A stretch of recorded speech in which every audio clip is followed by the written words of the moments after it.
السلام علیکم ناظرین، آج ہم اس ویڈیو میں آپ کو ایک بہت ہی دلچسپ موضوع کے متعلق کچھ معلومات فراہم کریں گے۔ ایک سوال، کیا امام علی علیہ السلام اور بھگوان کرشن ایک ہی ہیں؟ اس کے متعلق کچھ حقائق بیان کریں گے۔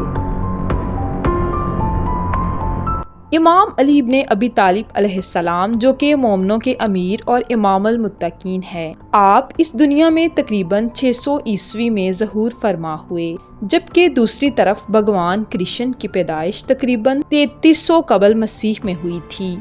یہ دونوں ہستیاں اپنے دور کی عظیم ترین ہستیاں تھیں۔ یہ دونوں ہستیاں عظیم فلسفی اور بہادر شخصیات تھیں۔ ان دونوں شخصیات میں قدر مماثلت ہونے کے ساتھ ساتھ ایک اہم بات جو ان کے متعلق ہے وہ یہ کہ ان دونوں کو عبادت کے دوران شہید کر دیا گیا تھا۔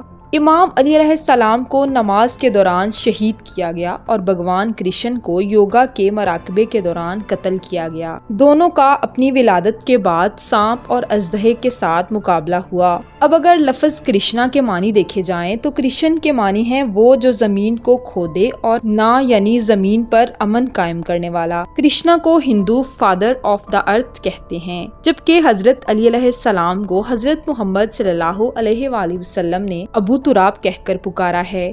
کرشنا کو ہندو لغت میں سب سے زیادہ سچ بولنے والا مانا جاتا ہے، جبکہ امام علی علیہ السلام کو حضرت محمد صلی اللہ علیہ وآلہ وسلم نے صدیق اکبر کا خطاب دیا ہے۔ عربی میں اسم علی کا مطلب سب سے بلند ہے، جبکہ بھگوت گیتا میں لکھا ہے کہ کرشنا نے کہا، اے ارجن، اب میں تمہیں اپنے نمایاں الہی مظاہر کی وضاحت کروں گا۔ ایشور نے کہا، اے ارجن، میں تمام مخلوقات کے دل میں رہنے والی آتما ہوں جو سب سے بلند ہو۔ میں تمام مخلوقات کی ابتدا، انتہا اور وسط ہوں۔ میں آدیتی کے 12 بیٹوں میں وشنو ہوں۔ میں ہی روشن سورج ہوں۔ میں ہوا کے دیوتاؤں میں مرد یعنی عظیم ہوا ہوں۔ میں ہی چاند ہوں۔ میں ویدوں میں سب سے اعلیٰ ہوں۔ دیوتاؤں میں اندر ہوں۔ میں جانداروں میں شعور۔ جبکہ ایک اور اہم پہلو جو ان دونوں ہستیوں میں مماثلت ثابت کرتا ہے وہ یہ ہے کہ جس طرح حضرت علی علیہ السلام پر جھوٹے الزام لگا کر ممبروں سے 90 سال تک آپ کو برا بھلا کہا جاتا رہا، اسی طرح بھگوان کرشن کے ساتھ بھی ہوتا رہا۔ بھگوان کرشن کے خطبات کی کتاب کا نام بھگوت گیتا ہے، جبکہ حضرت علی علیہ السلام کی خطبات کی کتاب کو نہج البلاغہ کہا جاتا ہے۔ در حقیقت یہ دونوں کتابیں لہجے، روحانی توانائی اور فلسفیانہ مطالب کی قدروں کے اعتبار سے کافی مماثلت رکھتی ہیں، جیسے کہ یہ دونوں ایک ہی ہستی کی کتابیں ہوں جو مختلف مذاہب میں مختلف ادوار میں پائی گئی ہوں۔ حضرت علی علیہ السلام کو وجہ اللہ کہا جاتا ہے، یعنی اللہ کا چہرہ، جبکہ کرشن کہتے ہیں کہ چہرہ رکھنے والا اوتار میں ہوں۔ حضرت علی علیہ السلام فرماتے ہیں کہ میں نے خدا کے حکم سے 7 آسمانوں اور زمین کو خلق کیا، جبکہ کرشن کہتے ہیں کہ میں نے مخلوق کو بنایا۔ حضرت علی علیہ السلام کہتے ہیں کہ روح میں ہوں، جبکہ کرشن کہتے ہیں کہ آتما میں ہوں۔ حضرت علی کہتے ہیں کہ میں حق و باطل میں فرق کرنے والا ہوں، جبکہ کرشن کہتے ہیں کہ میں بدھی ہوں، یعنی وہ جو حق و باطل میں فرق کر ڈالے۔ حضرت علی علیہ السلام کہتے ہیں کہ میں ید اللہ ہوں، یعنی اللہ کا ہاتھ اور اللہ کی طاقت، جبکہ کرشن کہتے ہیں کہ میں اوم ہوں۔ سنسکرت میں اوم خدا کا ہاتھ اور خدا کی طاقت کو کہتے ہیں۔ حضرت علی کہتے ہیں کہ میں بادلوں کو بناتا اور ان میں گرج پیدا کرتا ہوں، جبکہ کرشن کہتے ہیں کہ میں بادلوں میں موجود وہ گرج ہوں جو بدن پر نازل ہوتی ہے۔ حضرت علی کہتے ہیں کہ میں ہی ہر چیز کا آغاز اور انجام ہوں، جبکہ کرشن کہتے ہیں کہ میں ہی ہر شے کا ابتدا، اوسط اور آخر ہوں۔ کرشن کہتے ہیں کہ تمام صحیفے میں ہی ہوں، جبکہ حضرت علی کہتے ہیں کہ تمام آسمانی کتابوں کا وارث میں ہوں۔ امام علی علیہ السلام کے یہ تمام خطبات کتاب شرح خطبۃ البیان میں درج ہیں، جبکہ کرشن کے یہ تمام جملے ہمیں بھگوت گیتا میں ملتے ہیں۔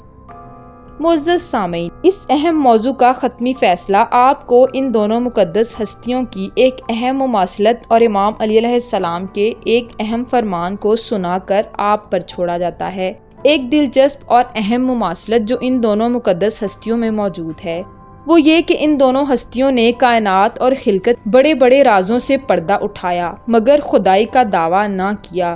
کرشن بھگوت گیتا میں کہتے ہیں کہ میں سیگون ہوں اور خدا نرگون ہے اور زندگی کا اصل مقصد نرگون تک پہنچنا ہے، جبکہ حضرت علی علیہ السلام فرماتے ہیں کہ میں نے اپنے ارادوں کے ٹوٹنے سے خدا کو پہچانا ہے، اور آپ نے اپنی شہادت کے وقت فرمایا رب کعبہ کی قسم علی کامیاب ہوئے۔ بس اس مضمون کے آخر میں آپ کو یہ فرمان سنا کر فیصلہ آپ پر چھوڑتے ہیں۔ حضرت علی علیہ السلام فرماتے ہیں ہر قوم میں میرا نام جدا جدا ہے، عرب میں میرا نام علی ہے، انجیل میں ایلیا ہے، توریت میں اوریا ہے، زبور میں شنتیا ہے، ترک مجھ کو بلیا کہتے ہیں، طائف والے مجھے تحمید اور اہل مکہ مجھ کو باب البلد کہتے ہیں، زنگی مجھ کو مجیلان اور ہندو کشن کشن کہتے ہیں، اہل آسمان میرا نام احد لکھتے ہیں، آسمان اول میں میرا نام عبد الحمید ہے، دوسرے آسمان میں عبد الصمد، تیسرے آسمان میں عبد المجید، چوتھے آسمان میں ذوالعلی، پانچویں آسمان میں میرا نام علی الاعلیٰ ہے۔ محمد مصطفیٰ صلی اللہ علیہ وآلہ وسلم نے مجھے ابو تراب کہا ہے، میرے باپ نے مجھے ابو الحسن کہا ہے اور میری ماں نے میرا نام حیدر رکھا ہے۔